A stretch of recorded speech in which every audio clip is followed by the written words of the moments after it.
Behind me, 2015 Audi Q5. We're gonna be replacing the front wheel bearings and hub assembly. Let's get started.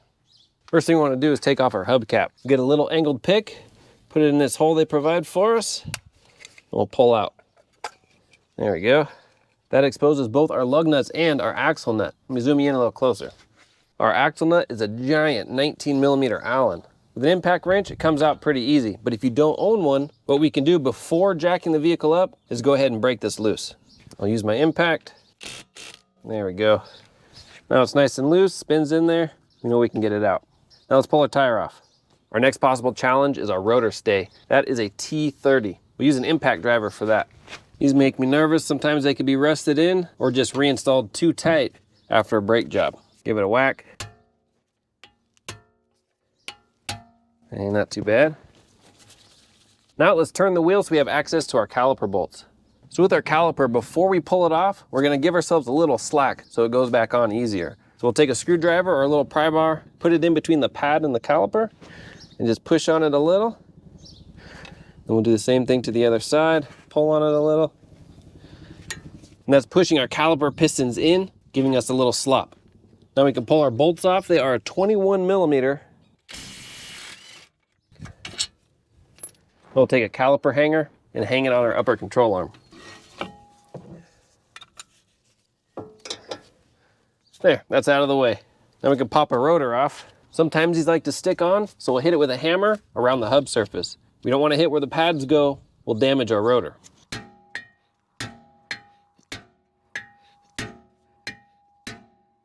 There we go, a few whacks. We take our axle nut off the rest of the way. We'll clean all this gook off. Now we can get our back two hub bolts on this side. This is where we need a special tool. It is an M12, kind of hard to see. It looks like a Torx, but it's called a triple square. It has more splines than a regular Torx. So M12, I'll put a link in the description for all the parts and tools. Let me zoom you in a little closer so you can see the bolts. Oh, and before I do that, if you live in a super rusty place, we want to clean off the tip of our bolts that protrude through, just with a wire brush or some kind of cleaner to knock off any of that rust. Hopefully you can see back there. Doesn't matter which one we start with. Just pick the bottom one first. Get it in. Give it a good solid tug. Nice. Okay, we'll do the top one. Get it all the way in. Give it a tug. Nice. I'm just gonna finish it off with my electric ratchet. Nice job. Now we'll turn the wheel all the way in the other direction. So now on this side, we want to try and get our wheel speed sensor off. On the other side, I was not able to get mine off. So if you can't get yours off, that's okay, we can work around it. But man, I feel better when it's out. That is, sorry, let me get the size, a 5mm Allen. The hard part is getting it out of the hole. Just gonna move it a little, back and forth. Okay, and you might be able to get under it just a smidge. Kind of wiggle it out. You just don't want to break it. Trying to get it out. Just keep wiggling. Hey, nice. This side did come off. Perfect. We'll just wipe it off really good, and that's it. It can hang like that, no big deal. Or tuck it out of the way, whichever you prefer. I'll just tuck it. Okay, let's get these back two bolts. Get the bottom one first. Give it a solid tug. Oh man, this is going great. Nice. Electric ratchet. This is just about how the other side went. So far, pretty smooth.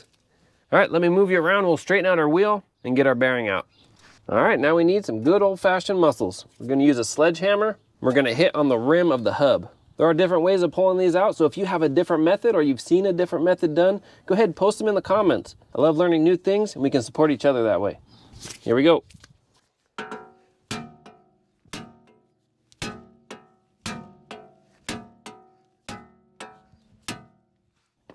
That's it. This thing slides out. Old one is out. We have a few options. I always recommend getting a new hub when we get our new bearing.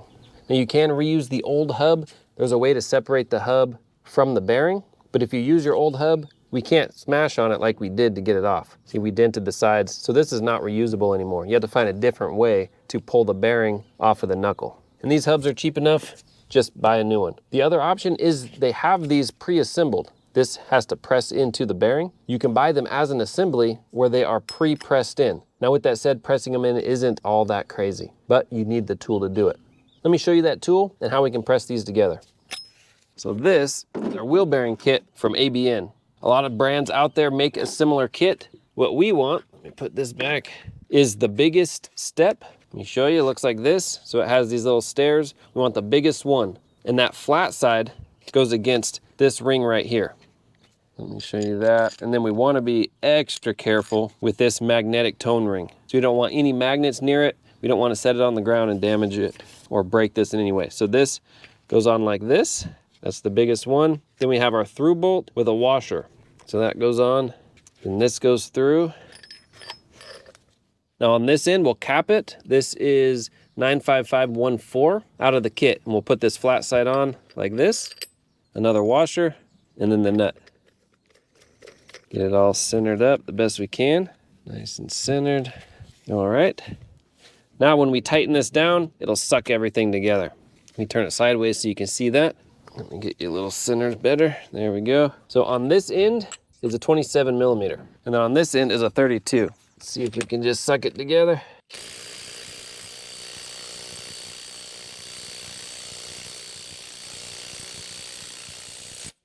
That's it, bottoms out. And there we go. Pop that off, we'll double check our ring. Looks good. Now we're ready for assembly. Now, if you don't want to do that step, again, you can get these pre-pressed in. Then all we have to do is install it. Let's clean up our knuckle for assembly. On our knuckle, we want to do our best is getting off any of these heavy crusties. Just like that, wear glasses. Sometimes these can pop out and get you in the face. We'll get it with a wire wheel. I just want to get this heavy stuff off first. Okay, and then inside here, I'm going to use just the side of my screwdriver, scrape this out.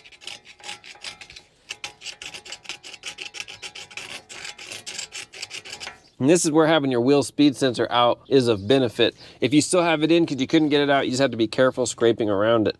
You don't want to damage it. Okay, pretty good. Let me just get this a little more. Just a little tip, I like using a fan to blow any of this dust away from me. So I'm not breathing in all this crazy dust. I'm gonna blow this out a little. So now we have a drill with a wire wheel. We'll go around, get it nice and clean.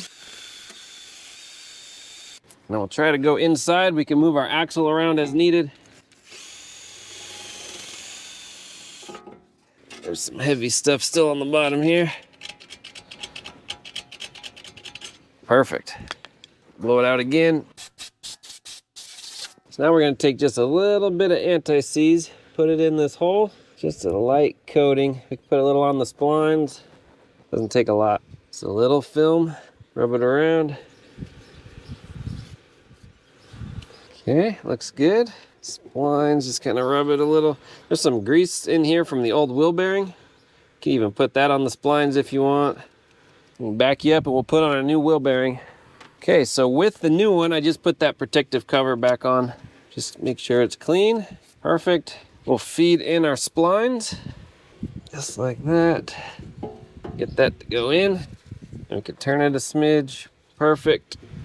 Just gonna get it a few little love taps, just to get it started. There we go.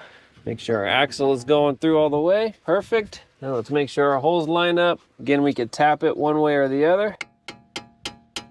All right, I'm gonna turn the wheel this way and we'll get these two bolts in. Okay, it might be in your way for a little bit. Just gonna get this started. There we go. Get a few threads in by hand. So now I know it's all lined up. I'm gonna back these out. We're gonna put just a little bit of blue Loctite on these. Just a little on the threads. There you go, rub it around. Put that in. Same with the bottom one, a little bit of Loctite. Get it in there. I'll tighten these down. So the torque spec I have is 59 foot-pounds plus 90 degrees. Let me show you that on the computer. All right, hopefully you can see this good enough. We have bearing hub to knuckle. Come over here, that's 59 foot-pounds. But there's a note, 619. So if you come to note 619, it says turn an additional 90 degrees. But it also says always replace nuts, bolts after removal. That's an interesting note because the nuts and bolts don't come with the new bearing from the local auto parts store. And I can't even get these bolts from the local auto parts store. So I'm not sure how important that is. On this vehicle, we are reusing our bolts. But here it is. That's the note, 619, turn an additional 90 degrees. Now, when you turn that additional 90 degrees, it feels like, wow, this is getting really tight. Now, in all my information that I have, nothing says that this is a torque to yield bolt.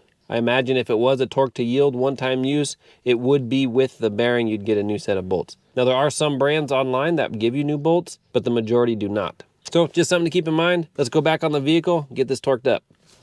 All right, initial 59. Now we're gonna go 90 degrees. I'm gonna mark it with a pin, just on the side. So I marked it horizontally. Now when I turn it 90 degrees, my mark will be vertical. A good turn. Pretty close. There we go. Now we can put our wheel speed sensor back in. If you'd like, you could put a little bit of lubricant right where it hits the hole. I have just a little silicone paste dielectric grease. Put that on just a little, throw it around. It'll help it go in the hole, in and out a little easier. There we go. Now our retaining bolt does not have to be crazy tight, just snug. It's a small bolt. There we go. All right, let's turn the steering wheel and we'll finish up. All right, same thing, a little bit of Loctite. Get that in the threads, feed it through, hand start it. 59. I'm gonna mark it. Now we'll get our 90s. Ooh, those 90s are hard. Now we can put our rotor on. Before reusing our old rotor, I'm just gonna knock this crust off the inside. Get the heavy stuff with my screwdriver. And I'll finish up with the wire wheel. I'm gonna use just a little bit of anti-seize on our hub surface. Just a little, couple of dots. We're not getting it on our lug nut threads, just in between. This will just help a little with that rotor. Okay. Now a rotor bolt, but just a little anti-seize on that as well. Doesn't take a lot. We'll put our rotor on, line it up, just like that. Right in our little bolt. There we go. And just snug. I'm going to thread in our axle nut. Just like that. Let me snug it down. We'll torque it down last. All right, let's put our caliper on. Let's get this off of the upper control arm. Your hanger out, perfect. We just want to make sure our brake hose is not twisted. We'll line it all up. We should have plenty of room because we pushed in our pistons. Slides right on. Now I forgot to mention this, but on the other side, this is the passenger side, on the driver's side, there's a little brake wear indicator. That sensor we can just pop off, put aside, or if you feel like there's enough slack, we can leave it on while we hang our caliper. Now I took mine off on the other side. It comes out pretty easy. Then we'll get our bolts, fish them in, snug them down. And these are 145 foot-pounds. All right. Now let's torque down our axle nut. So this is 148 foot-pounds. We'll take a screwdriver, put it in the fins of our rotor and our caliper, and that'll hold it in place. That's it. You can use the same method when pulling it off. That's up to you. All right, we'll straighten our wheel out, put the tire on, and take it for a spin. Job complete. All right, that is it. Not a whole lot of steps to it. Now, because we did push in our caliper pistons, we want to go ahead and pump the brakes before we put it in drive. So pump the brakes a few times, make sure that pedal gets nice and solid. And then when we take it for a spin, we're just making sure that there's no new noises, no new vibrations. And if you are replacing this because of a noise, make sure that noise is gone. I'll have a link in the description for all the parts and tools used. Thanks for watching. If you have any questions, comments, post down below. We'll see you on the next one.